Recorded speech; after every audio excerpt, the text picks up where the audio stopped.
Hello there, you're watching All 24 News World News Program, and these are tonight's top stories. Algerian President Abdelmadjid Tebboune welcomes Zimbabwe President Mnangagwa at the Presidential Palace. The two leaders hold partnership talks, reaffirming their support for Western Sahara and Palestine, with Zimbabwe pledging stronger ties with Algiers.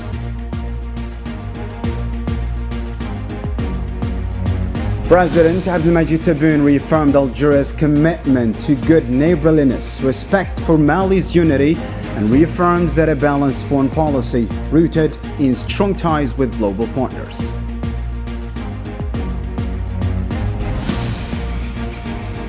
Bombardment continues across Gaza Strip. 37 civilians killed seeking aid in Rafah amid calls for West Bank protests. And Syria's presidency has announced an immediate ceasefire in Suwaida after violent clashes left 940 dead. Meanwhile, Bashar is warning that Israeli intervention has pushed the country into a dangerous crisis, threatening Syria's stability.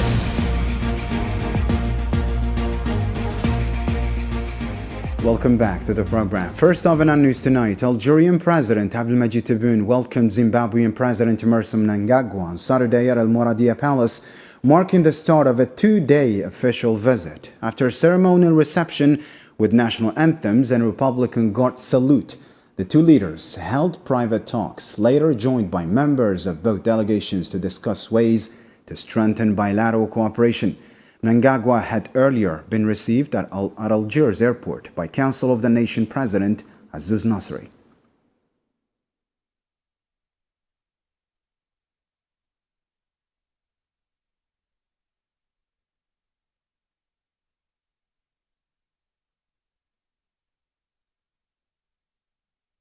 Algerian President Abdelmadjid Tebboune, alongside his Zimbabwean counterpart Emmerson Mnangagwa, oversaw the signing ceremony of several agreements and memoranda of understanding covering a wide range of areas of bilateral cooperation, including trade, investment, education, tourism, and archives. The contracts reflect the outcomes of the fourth session of the Algerian-Zimbabwean Joint Cooperation Committee.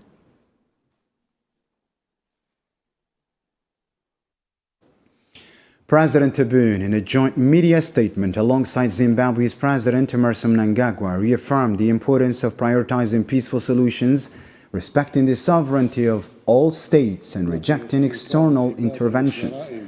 These talks have enabled an exchange of views on both international and regional issues.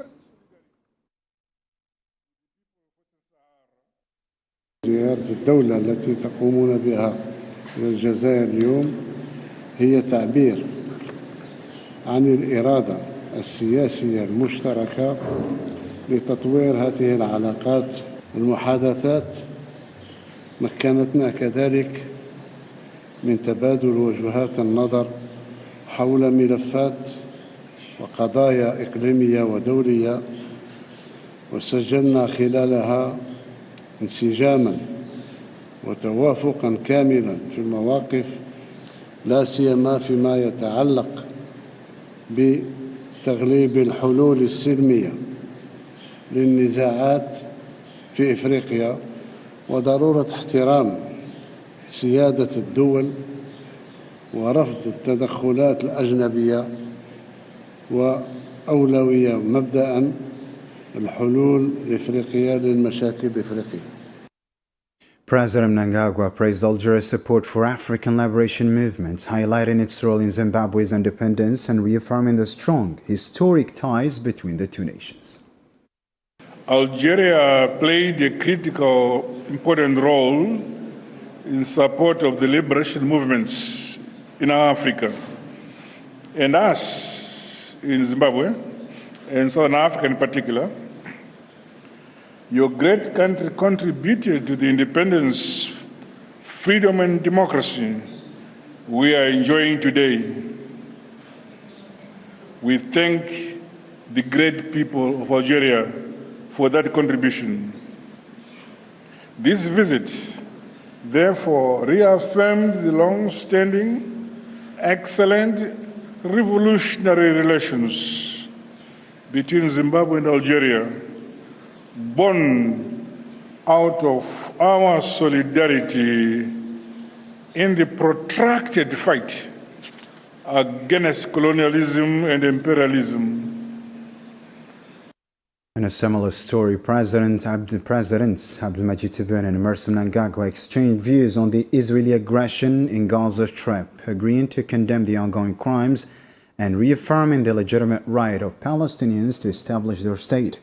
They also reiterated their country's support for the just cause of the Sahrawi people, backing UN efforts to enable them to exercise their right to self-determination.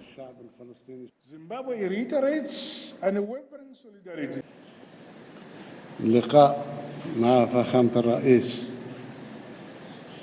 سمح كذلك بتبادل الرؤى والأفكار حول الأوضاع الراهنة في مناطق عديدة، وعلى الخصوص العدوان الإسرائيلي المتواصل على قطاع غزة، حيث جددنا إدانة واستنكار الإبادة والجرائم التي يتعرض لها الشعب الفلسطيني الشقيق، وأكدنا دعمنا لحقه المشروع في إقامة دولته المستقلة.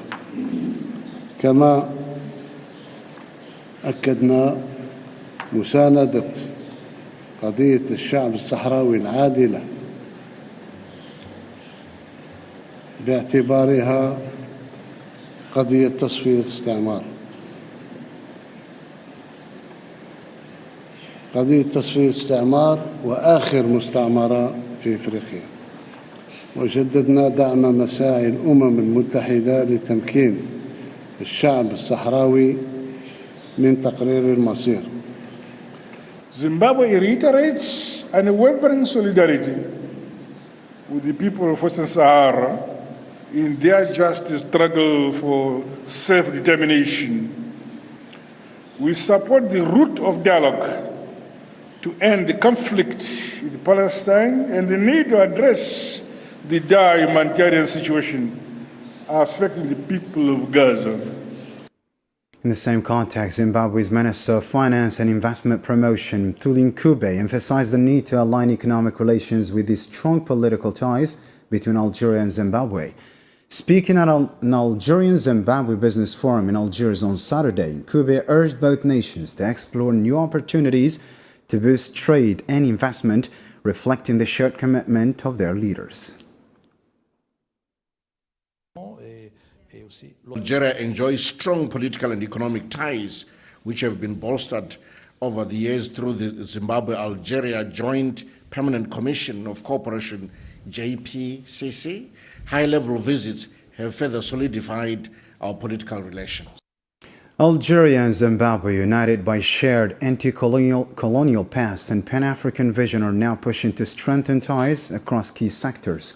President Mnangagwa's visit to Algeria highlights their common stance on African-led solutions and rejection of foreign interference. The details with Zara Farjani. Algeria and Zimbabwe, bound by a shared history forged in the fires of anti-colonial struggle and a deep commitment to African solidarity, are taking their relationship to a new level. Under President Abdelmajid Tebboune, Algeria is actively strengthening ties with nations across the southern hemisphere. The state visit by Zimbabwe's president serves as a crucial catalyst. The leaders reaffirmed their dedication to transforming decades of political solidarity into a dynamic strategic partnership. Central to this vision is mutual benefit, sustainable development, and deeper integration across the African continent. Revitalizing political dialogue and coordinating joint actions were top priorities. Both nations emphasized their rejection of external interference, championing African solutions for African challenges. They also presented a united front, reiterating strong support for the Palestinian and Sahrawi people's rights. Concrete steps followed the political commitments. During the fourth session of their joint commission, new agreements and memoranda were signed, focusing on intensifying cooperation in vital sectors like education and economy.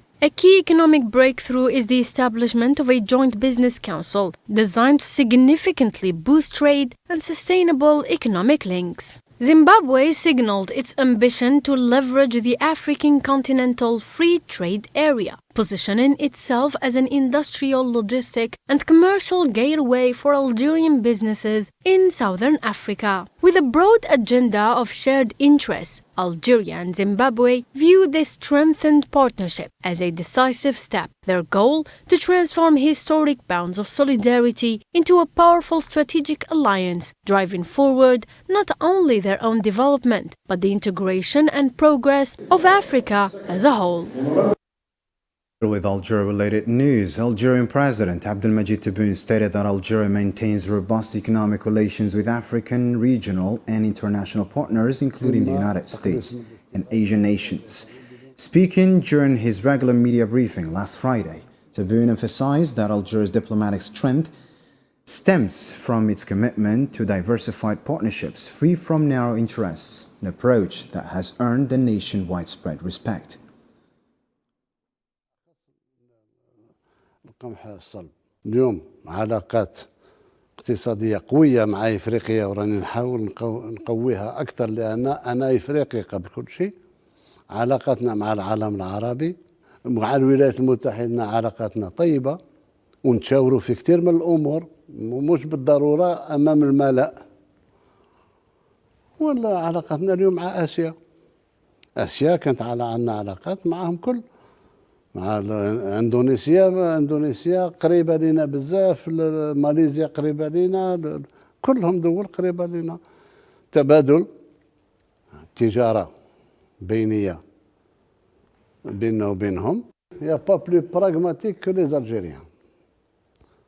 وكل الناس متفاجئه وكل الناس تتساءل ما هو هذا السر تاع الجزائر اللي علاقاتها طيبه مع الولايات المتحده وطيبه مع روسيا وطيبه مع الصين. سا سي لا فورس دو الجيري، باسكو نزهاء، ما نستعملوا حتى واحد ضد الاخر، وكل واحد نعطيه قدره كما يقولوا. وهذه هي المبادئ تاعي، مانيش خصمك، مانيش نحارب فيك، مانيش ضد فيك.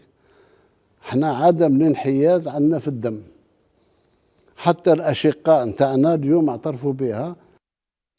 During his regular media briefing, Algerian President Abdelmajid Tebboune reiterated Algeria's firm stance on respecting Mali's territorial unity.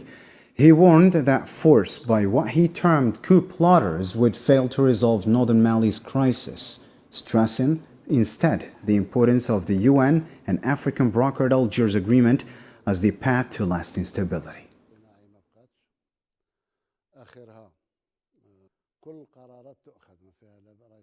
احنا المالي يعني باش نتكلم بصراحه، المالي اشقاء وما نتخلاوش عليهم، وعكس ما راهم يقولوا مانيبيلي ولا ماش مانيبيلي، داك شغلهم. المالي فوق روسنا وساعدناهم منذ استقلالنا وحنا نساعدوا. احنا هذه لي زاكور دالجي ما فرضتهمش الجزائر. لي زاكور دالجي سي لونيون افريكان اي لوني، مضاو كل الفصائل مضاو. بقات تطبيق تاع لي زاكور دالجي بالنسبه للانتيغراسيون تاع سو كي سون ريبيلي كونت ليتا ماليان، وهذه امور داخليه احنا ما دخلناش فيها وقلنا نساعدوا. Moving on to the war in Gaza Strip now. Occupation forces killed at least 36 Palestinians and injured over 70 on Saturday near 8 centers in southern and central Gaza Strip, according to Palestinian media. Most victims were struck near the U.S. Zionist aid site in Shakush, north of Rafah. Another was killed and several wounded near Wadi Gaza Strip. The Palestinian Health Ministry reported that the death toll from the attacks on aid seekers has reached 891, with more than 5,754 injured. In the last 24 hours alone, hospitals received 14 dead and over 94 wounded, as Gaza residents described these U.S. Zionist distribution points as death traps.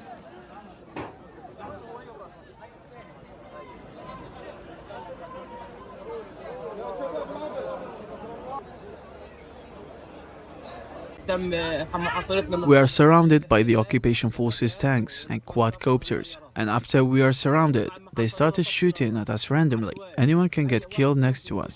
We are tired. We witness death every day. This is not the first one. This is the 10th relative I lose from my family. The 10th one.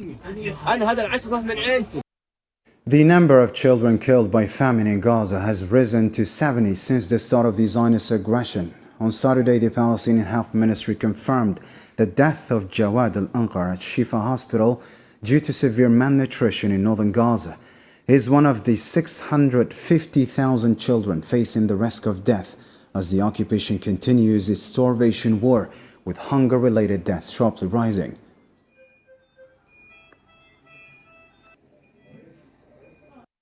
In a similar story, Zionist forces carried out deadly raids across Gaza on Saturday, killing dozens of displaced Palestinians. At least 18 were killed in strikes on Tufah, Shujaiya, and Zaytun, and Sheikh Radwan, according to Shifa Hospital.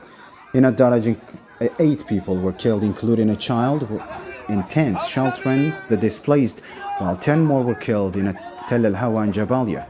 4 were also killed near Al-Ma'madani Hospital. Meanwhile, 21 were killed in Khan Yunis after occupation forces bombed tents housing civilians. In Al-Mawasi, 17 more were killed, including 2 children, and 4 others in Bani Suhaila.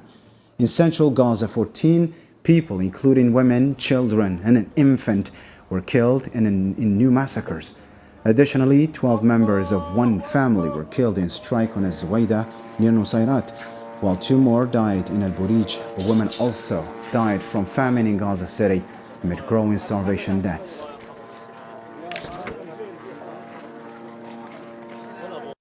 The Palestinian Health Ministry in Gaza, Shrep, reported that 98 bodies and 511 wounded arrived at hospitals across the Shrep within 24 hours. In a statement Saturday, the ministry confirmed that the death toll from the ongoing Zionist aggression has reached 58,765 martyrs and 140,485 wounded.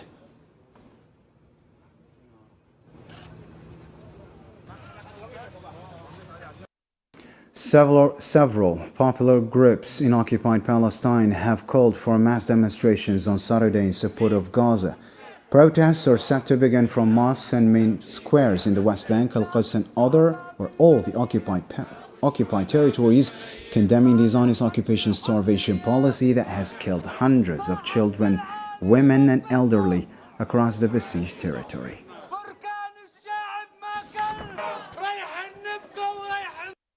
Still with developments in the Middle East, Lebanon's health ministry reported 2 fatalities from Zionist attacks Saturday. 1 victim struck on his home's rooftop in Khiyam in Marja'iyun district, and another was killed when shelling hit a motorcycle in Yahmur in Nabatiya Governorate. The casualties were confirmed through official emergency channels amid escalating cross-border violence.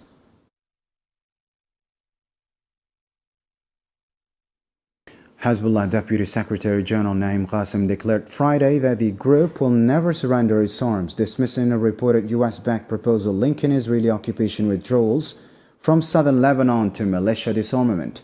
In a televised address, Qassem framed Hezbollah's military power as non-negotiable resistance against occupation. لا يوجد لدينا استسلام. There will be no surrender, not to Israel, and Israel will not be able to disarm us. We have no delivery, no entry into Israel. Israel has not received weapons from us. We are ready for any action that leads to Lebanese optimism, Lebanese capacity, and the Lebanese position. In Syria, the presidency announced an immediate nationwide ceasefire in Suwaida Governorate on Saturday, aiming to spare Syrian blood and uphold national unity. The decree orders security forces to enforce the truce, warning that violations will be treated as attacks on sovereignty. This comes as violence in southern Syria claims 940 lives in a week, including 15 government soldiers killed in recent Zionist strikes.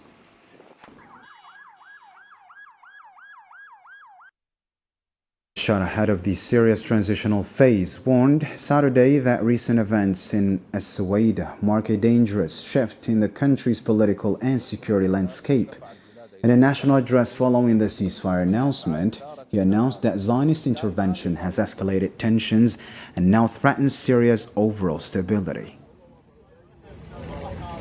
إن الأحداث الأخيرة التي شهدتها محافظة السويداء The recent events in Suwaida province have marked a dangerous turning point in Syria's security and political landscape. The conflict escalated between lawless groups on one side and between communities on the other, leading to an unprecedented deterioration of the situation. The events began with intensified violent clashes between these groups, which nearly spiraled out of control were it not for the intervention of the Syrian state, which managed to calm the situation despite the difficult circumstances. رغم صعوبة الوضع.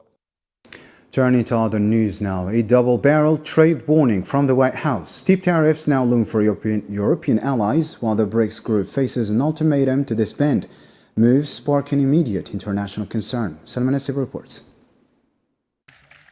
Trade tensions are back in the spotlight as US President Donald Trump ups the ante on tariffs, this time targeting Europe. According to the Financial Times, Trump plans to slap 15 to 20% tariffs on European Union imports after weeks of stalled negotiations with Brussels. The move comes despite EU promises to buy more American oil and gas to help balance trade. But Trump isn't stopping there. In a White House ceremony, the president fired fresh warnings at the BRICS bloc, threatening not just tariffs, but outright dismantlement if the group gains momentum.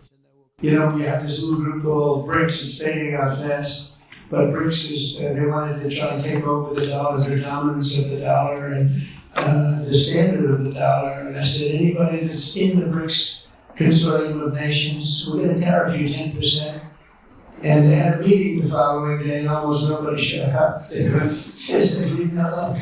They didn't want to be tariffed to the It's amazing. Trump says losing the dollar's dominance would be like losing a war, something he says he won't tolerate. The reserve currency is so important. You know, we lost that would be like losing a world war.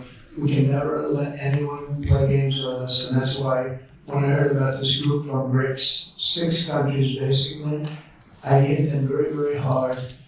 And if they ever really form in a meaningful way, it will end very quickly. I will tell you for that. They won't be gone very long. I don't think they'll even do it. They're virtually afraid to meet. I also remain fully committed to my pledge never to allow the creation of a central bank digital currency in America. It won't happen. Global financial leaders are growing uneasy. At the G20 Finance Ministers Summit in South Africa, IMF's first deputy managing director, Jita Gopinath, warned that escalating trade conflicts are threatening global stability. We need preparedness for AI, and that at the basic level are 2 things: the digital infrastructure and human capital. And so more that countries can do, emerging and developing countries can do in terms of building up that human capital and the skills that are appropriate for this, the digital infrastructure so that you encourage adoption. I think that's absolutely the first direction of travel. The stakes couldn't be higher. Tariffs spell pain for European economies, Trump's BRICS ultimatum stifles emerging power blocs, and crucially, the IMF warns this escalating friction injects dangerous uncertainty into the entire global system, clouding growth forecasts and risking significant damage far beyond Washington's immediate targets. More international news stories with Sofian Kanturi in the News in Brief.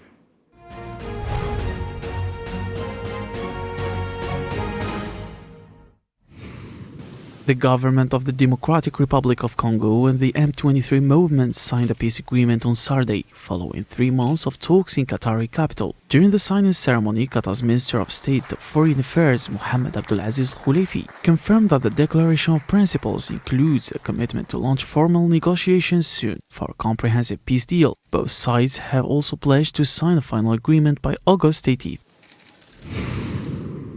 At least 3 people were killed in Ukraine following Russian shelling after yet another night of drone and missile attacks. The Dnipropetrovsk region governor said on Telegram that a missile struck in central eastern Ukraine, killing at least 2 people. The strike also destroyed the medical center, a school and cultural institution, and damaged several homes. An unidentified vehicle plowed into a crowd in Los Angeles early Saturday morning, leaving at least 28 people injured, some of them critically. According to LA Fire Department, 4 to 5 victims are in critical conditions. while 8 to 10 others sustained serious injuries.